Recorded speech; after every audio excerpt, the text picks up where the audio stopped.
Shalom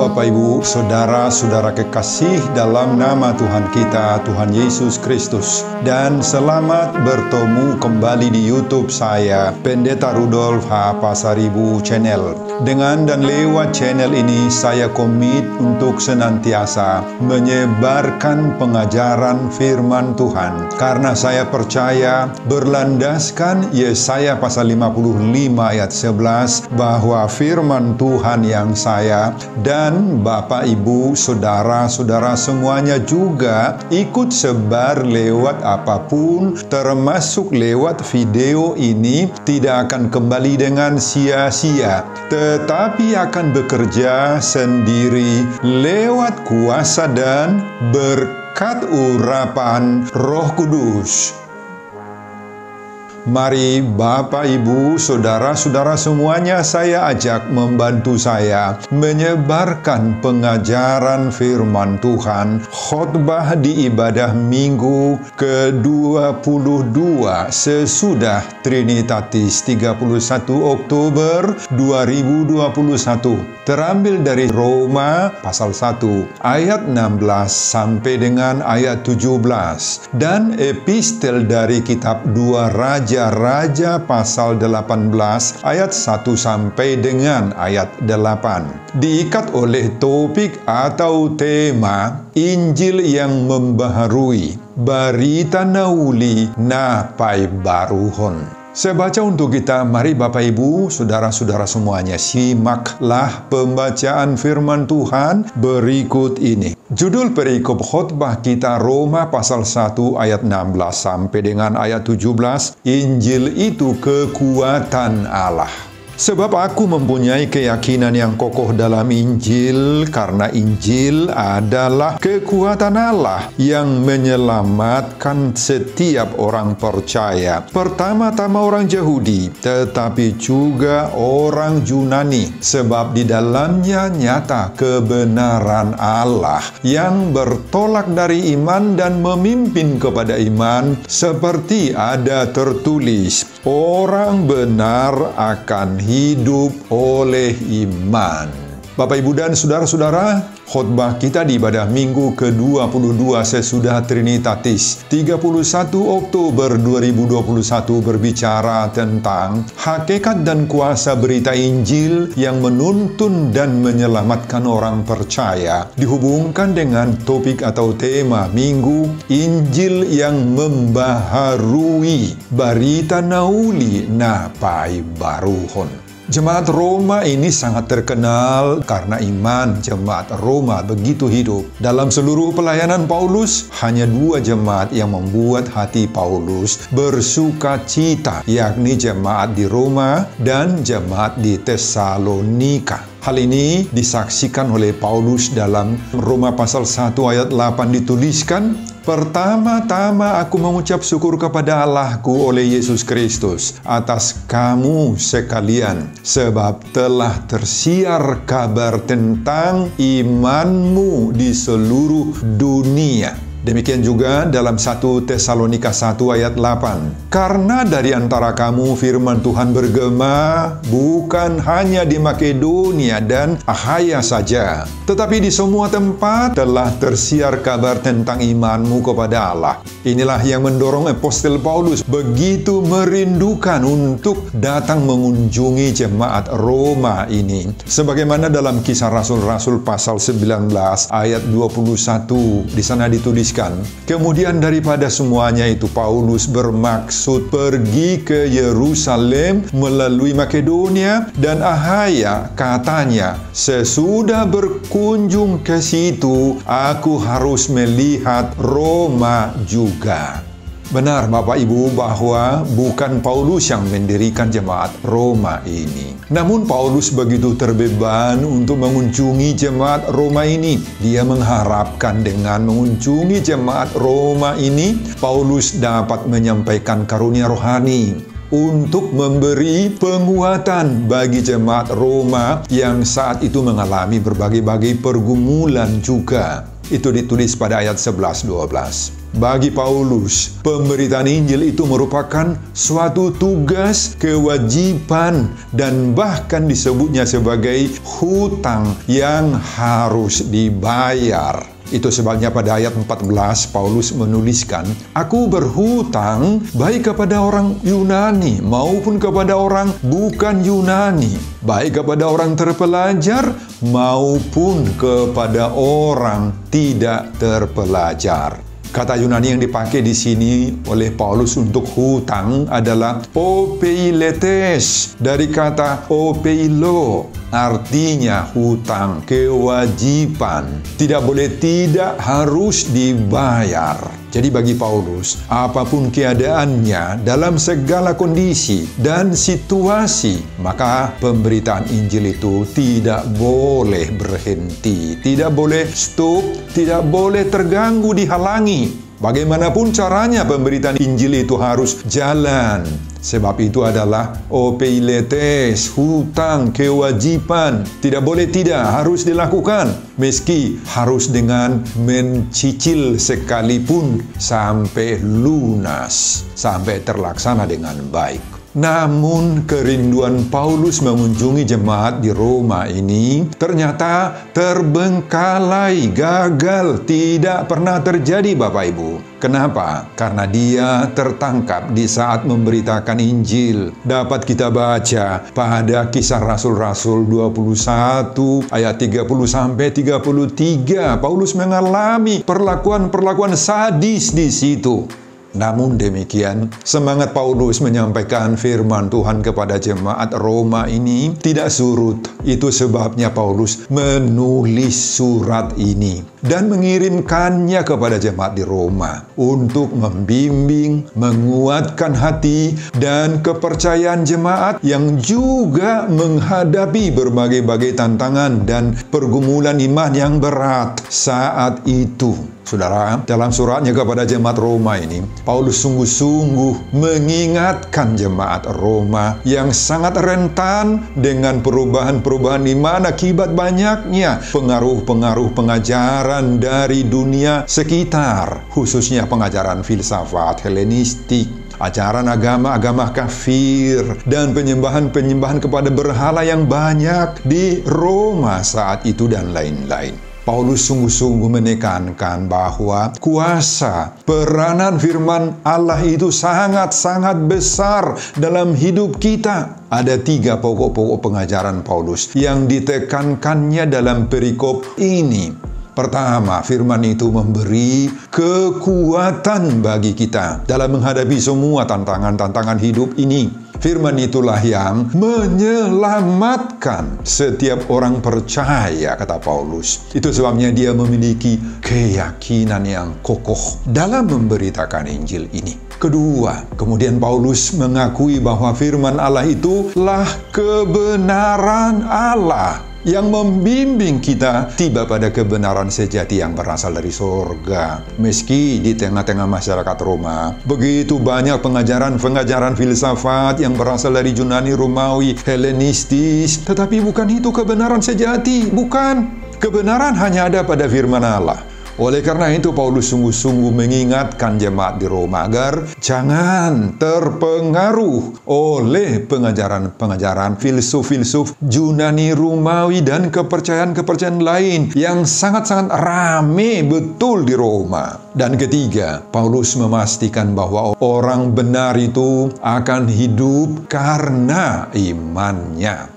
Tidak ada kebenaran-kebenaran lain yang dapat membimbing hidup orang percaya di luar iman kepada firman Allah ini. Iman itulah yang senantiasa membimbing, mengarahkan, menuntun kita di sepanjang perjalanan hidup kita. Saudara, apa pengajaran berharga dari khotbah kita di pada minggu ke-22 sesudah Trinitatis 31 Oktober 2021 dihubungkan dengan topik atau tema minggu Injil yang membaharui Barita Nauli Napai Baruhon.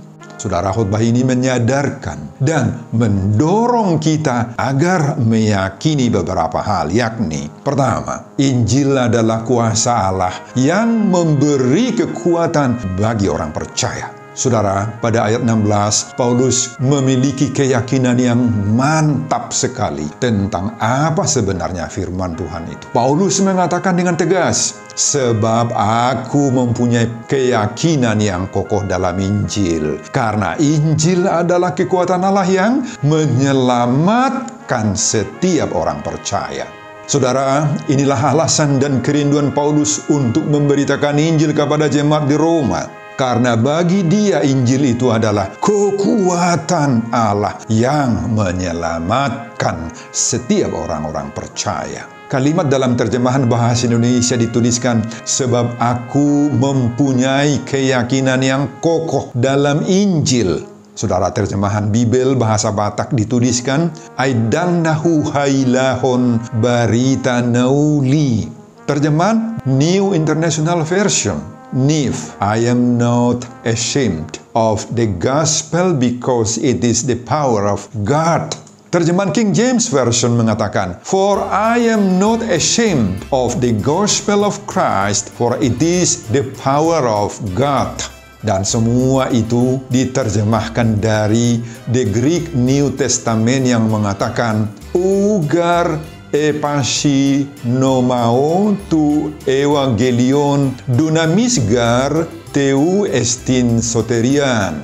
Saudara, ternyata terjemahan bahasa Indonesia yang kita pakai tadi menyebutkan, sebab aku mempunyai keyakinan yang kokoh dalam Injil, tidak persis sama dengan terjemahan teks bahasa Yunani dan bahasa-bahasa internasional lainnya, termasuk juga dalam bahasa Batak. Terjemahan dari bahasa aslinya adalah, sebab aku tidak malu terhadap Injil Kristus. Itu sebenarnya. Bukan sebab aku mempunyai keyakinan yang kokoh dalam Injil. Saudara, ini sangat penting saya kelarkan, jelaskan, karena terjemahan ini akan menuntun kita kepada arti dan makna yang dalam sekali tentang sikap Paulus terhadap Injil, dan bahkan sikap kita terhadap pemberitaan Injil di segala waktu, zaman, dan situasi hidup yang sedang kita hadapi.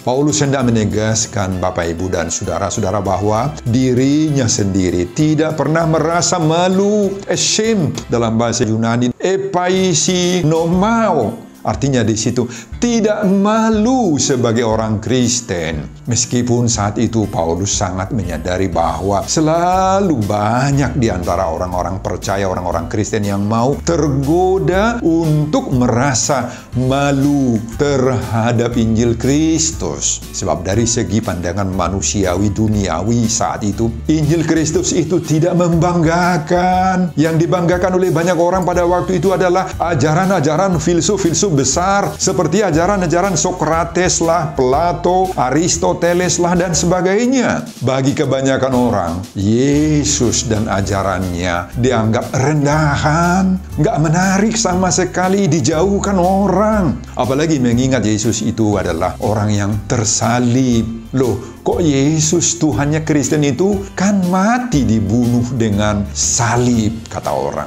Itu kan kematian yang sungguh-sungguh sangat hina. Ya, itulah ejekan banyak orang saat itu. Saudara, mari kita tiru sikap dari Paulus yang begitu menghargai dan begitu menjunjung tinggi berita Injil yang dibawakan oleh Yesus itu. Paulus tidak pernah malu-malu, tidak segan-segan, tidak rendah hati, tidak merasa MC karena Injil yang dibawanya. Kenapa Paulus mempunyai keyakinan yang begitu kokoh, mantap sekali di dalam Injil itu? Bagi Paulus, Injil itu adalah kekuatan Allah, bukan kekuatan manusia, bukan hasil ilmu pengetahuan, bukan rekayasa ilmiah yang hebat, bukan. Firman Allah itu tidak sama, tidak seimbang, tidak sekelas dengan ajaran-ajaran tokoh-tokoh filsafat tersohor saat itu seperti Sokrates, Plato, Aristoteles, dan sepanjang zaman lagi.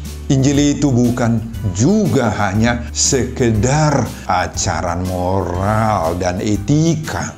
agar manusia memperbaiki perilakunya berdasarkan kekuatannya. Oh, tidak saja hanya sekedar pendidikan moral, Bapak, Ibu, dan saudara-saudara, tetapi Injil atau firman Allah itu benar-benar kekuatan Allah yang menyelamatkan. Kata kekuatan di sini terjemahan dalam bahasa aslinya Yunani dinamis, dinamao atau dinamo. Dalam bahasa Indonesia kita pakai istilah dinamo. Dinamo itu apa? Semua kita tahu. Sumber tenaga, sumber kekuatan, sumber kuasa. Bandingkan dengan dinamo pada motor, pada mobil, pada mesin-mesin penggerak. Nah, itulah gambaran yang dipakai oleh Paulus di sini. Itulah firman. Firman itu adalah dinamo, penggerak turbin-turbin kehidupan orang percaya yang membuat kita kuat, bertenaga, aktif, dan dinamis dalam segala kehidupan ini. Amin, Bapak Ibu. Kemudian dengan kekuatan firman itulah kita memperoleh keselamatan. Kata Yunani yang dipakai di sini soteria. Akar katanya adalah soter dari kata soso, artinya menyelamatkan. Memindahkan kita dari bahaya, dari maut, dari neraka ke dalam sorga. Membuat kita bersukacita. Arti lain daripada soter itu, soso itu adalah memberi manusia health, kesehatan, healing, penyembuhan, well-being, senang, sukacita, rescue from danger, selamat dari bahaya-bahaya. Itulah firman Allah yang menyelamatkan itu. Saudara, mari kita terima Injil, firman Allah itu, karena Injil itu adalah kekuatan Allah yang benar-benar dan yang sungguh-sungguh menyelamatkan hidup kita orang percaya. Amin, Bapak Ibu. Terima firman Tuhan, Injil itu. Pengajaran yang kedua, Injil mengajar kita kebenaran Allah. Saudara, inilah hal yang kedua yang didorong oleh Paulus untuk kita percayai. Bahwa di dalam Injil itu ada nyata kebenaran Allah. Inilah konten dan isi sepenuhnya daripada Injil Allah itu, yaitu kebenaran Allah ada di dalamnya. Apa itu kebenaran Allah yang dimaksudkan Paulus di sini? Saudara, Paulus mengajarkan bahwa di dalam Injil dan Injil itu sendirilah kebenaran Allah itu. Kata kebenaran ini diterjemahkan dari bahasa Yunaninya dikaiosune, yang berarti just, justification, righteous, upright. Arti kata-kata ini adalah segala bentuk wujud dan hakikat yang benar-benar yang diinginkan oleh Allah yang harus terwujud dalam diri manusia. Itulah kebenaran itu. Segala sesuatu yang diinginkan oleh Allah harus ada di dalam diri kita. Itulah kebenaran. Di dalam kebenaran yang sejati ini sudah terkandung kepercayaan, iman yang baik, ibadah yang baik. Sudah terlaksana juga hubungan, link yang bersifat pribadi antara kita manusia dengan Allah, dengan Yesus Kristus, dan dengan sesama manusia kita. Itulah yang Injil kerjakan bagi kita, yaitu membenarkan manusia berdosa melalui karya-karya Allah di dalam Yesus Kristus, Anak Allah. Saudara, dalam kebenaran dan pembenaran Allah ini ada 3 hal yang perlu kita pahami sungguh-sungguh. Pertama, kebenaran Allah dikaitkan dengan status orang percaya di hadapan Allah. Dalam hal ini kita harus ingat bahwa manusia itu pada hakikatnya adalah orang berdosa di hadapan Allah. Manusia tidak mungkin lagi menyelamatkan dirinya sendiri. Manusia yang membutuhkan keselamatan, tetapi harus dikerjakan orang di luar dirinya sendiri. Siapakah itu? Itu yang kedua. Itulah Yesus Kristus yang mengerjakan keselamatan itu. Dengan peristiwa kematian dan kebangkitan Kristus, maka penyelamatan orang berdosa itu terlaksana. Yesus Kristus menggantikan Bapak, Ibu, dan saudara-saudara kita semua manusia yang seharusnya di tiang gantungan kayu salib. Sehingga manusia yang tadinya berdosa sekarang karena sudah digantikan oleh Yesus dinyatakan benar di hadapan Allah. Yang ketiga, jadi status kebenaran dan pembenaran orang berdosa itu adalah pemberian Allah sehingga ia menjadi orang benar. Dengan membenarkan orang berdosa itu, berarti Tuhan mengambil dan menempatkan semua dosa-dosa kita selama ini dan menempatkannya di atas salibnya Yesus Kristus. Sebaliknya, Allah mengambil dan mengenakan sifat, karakter, perilaku, dan ketaatannya Yesus Kristus itu dan menempatkannya kepada hidup orang-orang berdosa yang mau percaya kepada Yesus Kristus itu. Amin, Bapak Ibu. Wah, begitu dalamnya. Betapa dalamnya arti dan makna kebenaran dan pembenaran Allah yang ada di dalam hidup kita. Mengertikah Bapak Ibu dan saudara-saudara semuanya? Supaya kita jangan lupa hal ini. Tuhan mengambil dan menimpakan semua dosa-dosa kita dan menempatkannya di atas salibnya Yesus Kristus. Semuanya itu ikut tersalib dan sebaliknya mengenakan sifat karakter ketaatan Kristus itu serta menempatkannya di dalam diri kita orang berdosa. Sehingga di dalam diri kita sekarang telah dicantolkan, dicangkokkan karakter, sifat, pola hidup, dan perilaku Yesus yang penuh dengan kasih itu, penuh dengan pengampunan itu, penuh dengan kebenaran itu, penuh dengan damai sejahtera itu sudah ditempelkan dalam diri kita. Amin, Bapak Ibu. Paham kita? Tugas kita sekarang ialah, mari kita pelihara kebenaran Allah, yaitu sifat-sifat dan perilaku Kristus yang sudah dicantolkan, ditempelkan, dicangkokkan itu dalam diri kita. Makanya Paulus mengatakan dalam Filipi 2 ayat 5, hendaklah kamu dalam hidupmu bersama menaruh pikiran dan perasaan yang terdapat juga dalam Kristus Yesus. Dalam bahasa Batak, songon parrohaon ni Kristus Yesus ma parrohaon muna. Mari Bapak Ibu dan saudara-saudara, kita tunjukkanlah karakter Kristus itu dalam diri kita, dalam perilaku kita sehari-hari. Itulah kebenaran Allah yang harus ada dalam diri kita. Amin, Bapak Ibu. Pengajaran yang ketiga, orang benar akan hidup oleh iman. Saudara, pada ayat 17 Tuhan berkata, orang benar akan hidup oleh iman. Secara duniawi sudah tentu didikan dan ajaran yang menyatakan bahwa orang benar akan hidup oleh iman itu sungguh-sungguh sangat mencengangkan orang-orang Yahudi dan orang-orang Roma pada zaman itu toh. Kenapa? Betapa tidak? Bagaimana mungkin orang dapat hidup oleh iman? Bukankah mereka hidup dengan makan roti sehari-hari?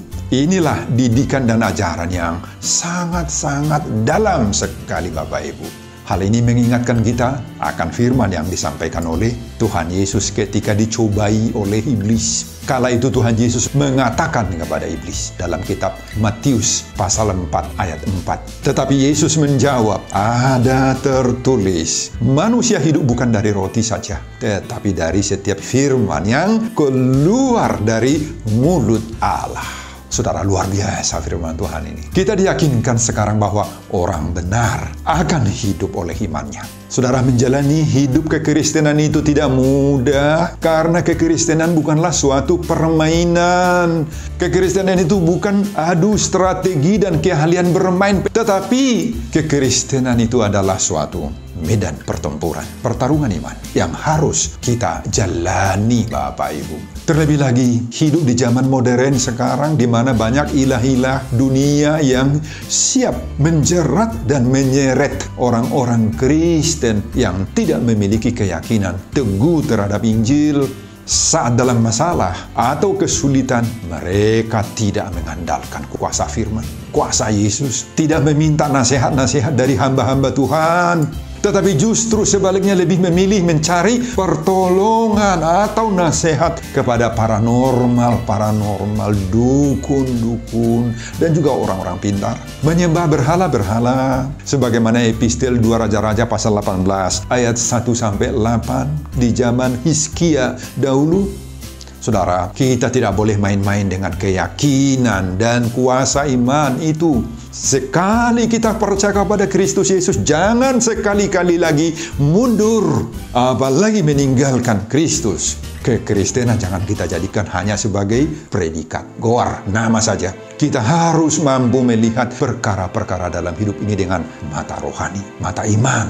Apalagi peperangan yang kita hadapi saat ini tidak mudah, Bapak Ibu. Kita harus berperang melawan kuasa-kuasa kegelapan itu. Mari kita hidup, berjalan, beraktivitas dalam iman. Khotbah ini mengajar kita bahwa orang benar akan hidup oleh iman. Dengan hidup oleh iman, maka kita harus punya keyakinan yang kuat atas kuasa daripada firman Tuhan itu. Dengan hidup oleh iman, maka iman itu tidak boleh pasif. Tetapi iman itu harus bertumbuh. Iman itu harus menjalani proses yang terus-menerus dimurnikan, dikuatkan lewat pengalaman-pengalaman pahit, lewat ujian-ujian dan kemelut hidup. Di dalam semuanya itu kita yakini, Bapak Ibu, bahwa kita bersama-sama Roh Kudus sehingga kita memenangkan semua pertarungan iman itu. Kita yakin bahwa orang benar akan hidup oleh iman. Bapak, Ibu, dan saudara-saudara, setiap tanggal 31 Oktober, gereja kita selalu memperingati peristiwa ketika Dr. Martin Luther menempelkan 95 tesis atau dalil di depan pintu gereja Wittenberg, Jerman pada tanggal 31 Oktober 1517. Ke-95 tesis atau dalil itu berisi protes untuk mereformasi kesalahan dan praktek-praktek yang dilakukan oleh gereja pada saat itu. Dengan penyebaran surat pengampunan dosa atau indulgensia, Martin Luther itu mengungkapkan kebenaran pemahaman Alkitab bahwa keselamatan itu bukan berasal dari gereja atau pemimpin gereja, bukan, tetapi iman kitalah yang menyelamatkan kita. Martin Luther mengikrarkan 3 semboyan: hanya oleh iman, sola fide,